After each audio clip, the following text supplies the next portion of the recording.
Tamara Basic Tees here, and today I'm going to go a little bit more into depth about piping. I've had a couple subscribers ask, so I'm going to explain it a little bit more to you. So let's go. So here I have an exaggerated piece of piping. It's a little bit larger than I usually make it, and I prefer to use a two-way stretch fabric. It's called Rochelle, and it's shiny on one side and kind of a matte color on the other. And it only stretches two ways. So there's one way it's really stretchy. This way it's not really that stretchy at all. So what you're going to do to make a piece of piping is you're going to pretend that there's an imaginary line down the center of your piping piece. And you're going to fold it into that line and then fold the other side right here. And then after you're done with that, you're going to fold it together one more time.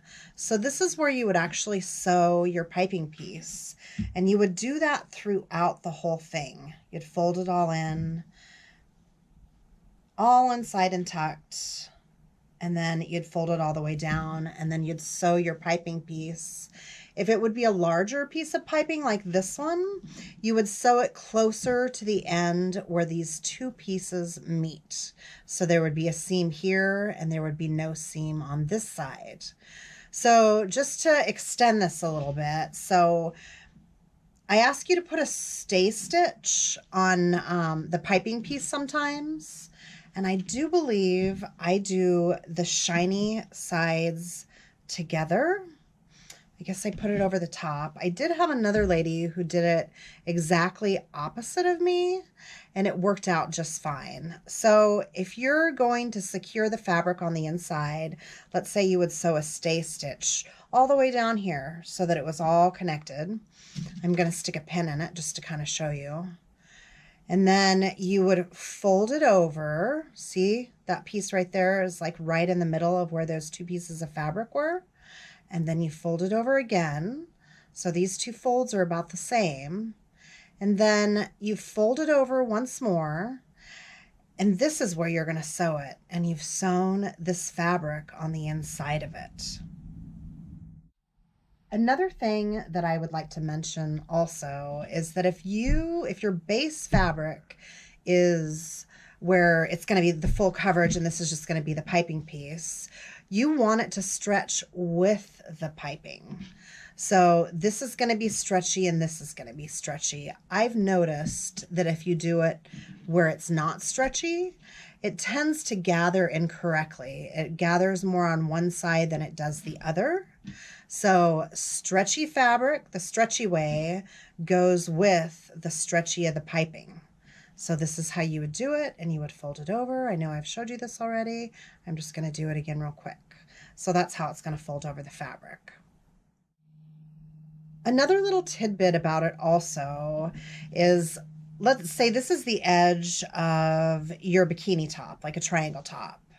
And I usually make my piping pieces shorter than the fabric where I sew it.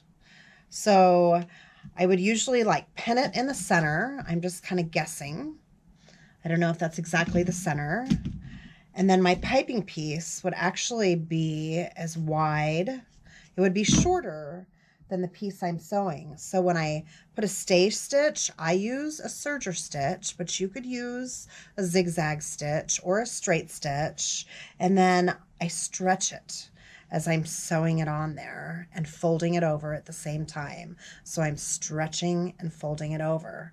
So I'm going to go sew this, and I'll show you how to attach this fabric, and then I'll sew the rest of this piece by itself. So I'm here at the serger machine, and you could also use a zigzag or straight stitch. I am going to turn the machine on. It's noisy. It revs up. So here's that piece that I attached and made it shorter than the actual piece. Let's say this was the side of a top. So I left some extra space, and I'm going to pull this over. I usually pull it over past the point because this beginning stitch usually isn't as nice as the rest. So you're going to put it underneath the foot, and you're going to pull where the pin is, and then you're going to sew.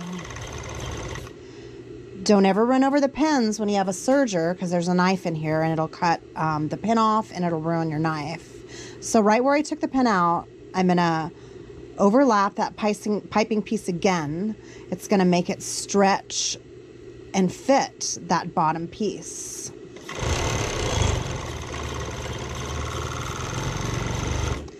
So I have stay stitched that serger stitch, and see that nice little pucker right there? It's going to stretch out even more when you use a zigzag stitch or a cover stitch with it. So let's go on to the next machine. So now you would be at a cover stitch machine or a zigzag machine.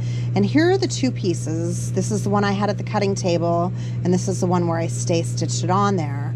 So you're going to fold them both in, and then you're going to sew it, and you're going to kind of pull on it a little bit as it goes through.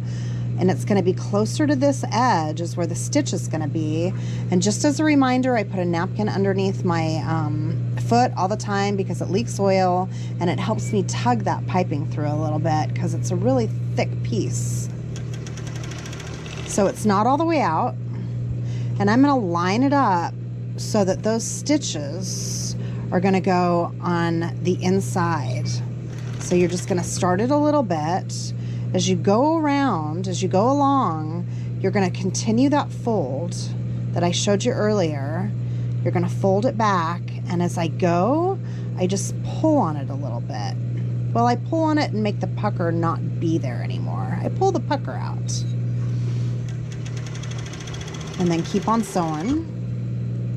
And make sure you have it over at the end. Wrap it around.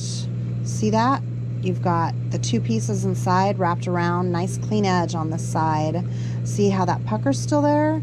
You got to pull it out. And I use my fingernails and push it in.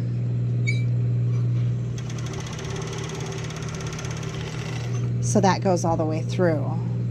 So if you wanted to make a string, this is an exaggerated larger string that I would actually make. But you can make it any size. You're the designer. You'll decide how big you want your piping pieces to be and how big you want your strings to be, unless you purchase my patterns, of course, and then it'll be on the pattern. So for the string, you're gonna make it to where the thread's gonna go down and sew it just to the side of that piping piece because it's longer, and go through. And then as you go, you open it up, and I folded it evenly in on either side, and then you just wrap it together.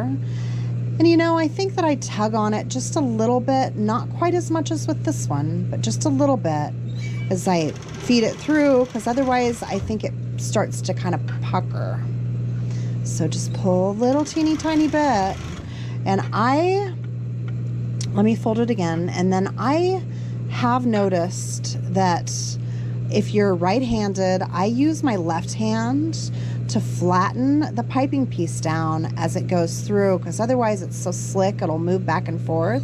So I kind of use my left hand as a guide to make sure that it doesn't slip and slide anymore.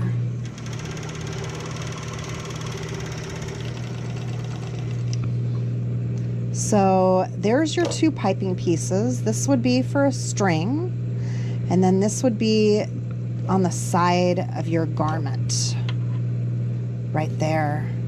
So those are two different pieces of piping.